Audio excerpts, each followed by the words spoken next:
Hi, this is the first official Kadabra tutorial on how to download the Kadabra. So first I'll go to the shop at tribaltools.com.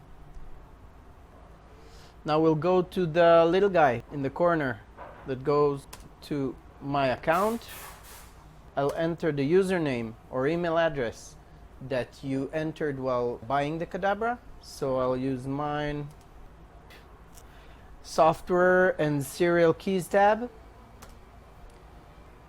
Kadabra OS download for Windows or for Mac. I'm using Windows, so let's press the Windows and download Kadabra Windows installer.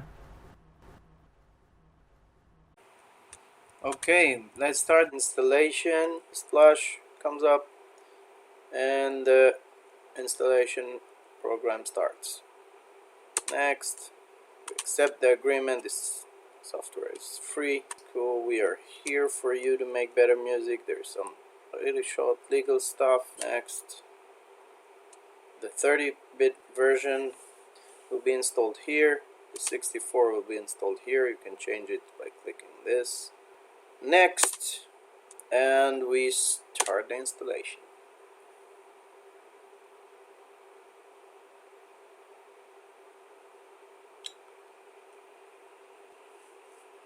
We can view the README file or not view the README file. Click Finish. You can find your account here and download the next version here in your member area. That's it. Have a great experience with your Kadabra.